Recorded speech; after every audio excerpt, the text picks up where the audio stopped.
Hello everyone, I'm Sneha. I'm on my YouTube channel, Storyteller. So today I've come up with a very interesting classic short story by a famous French author named Guy de Maupassant, and he was known to be the master of short story during his life.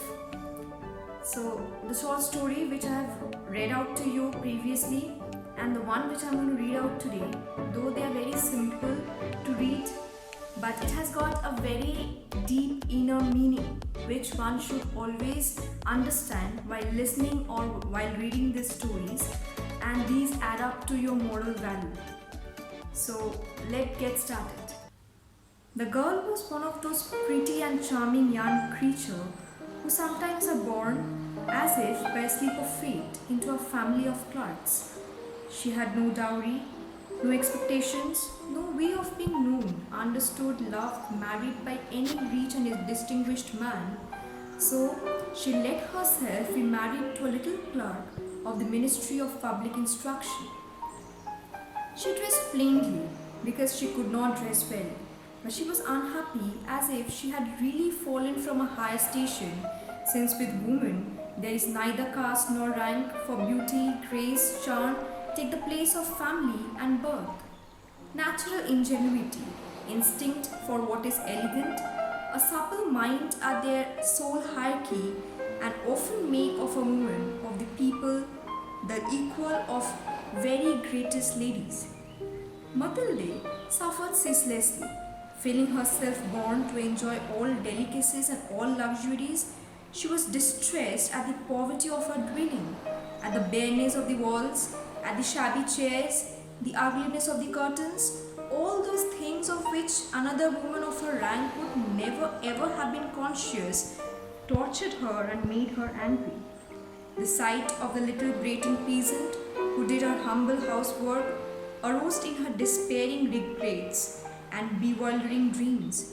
She thought of silent antechambers hung with oriental tapestry, illumined by tall bronze candelabra, and of two great footmen in knee breeches who sleep in the big armchairs made drowsy by the oppressive heat of the stove.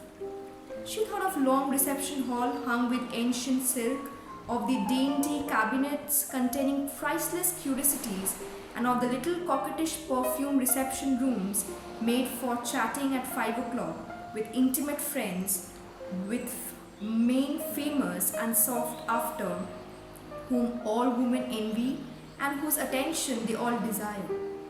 When she sat down to dinner before the round table covered with a tablecloth in use 3 days, opposite her husband, who uncovered the soup tureen and declared with a delighted air, "Ah, the good soup! I don't know anything better than that."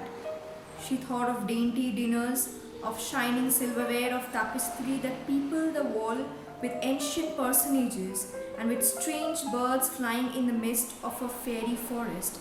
And she thought of delicious dishes served on marvelous plates and of the widespread gallantries to which you listen with a sphinx-like smile while you are eating the pink meat of a trot or the wings of a quail.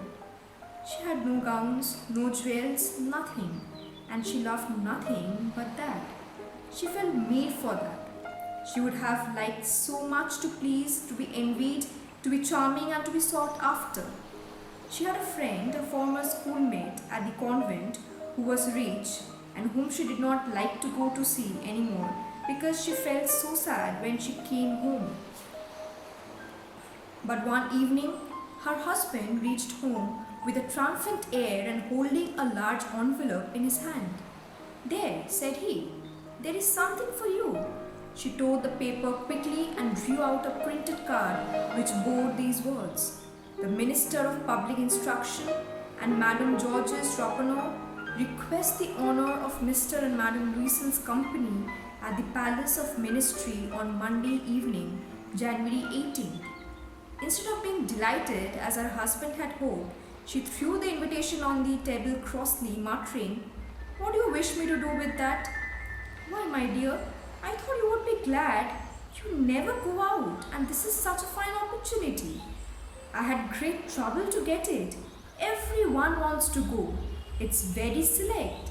And they're not giving many invitations to clerks. The whole official world will be there. She looked at him with an irritated glance and said impatiently, "And what do you wish me to put on my back?" He had not thought of that. He stammered, "Why, the gown you go to the theatre in? It looks very well to me." He stopped, distracted, seeing that his wife was weeping.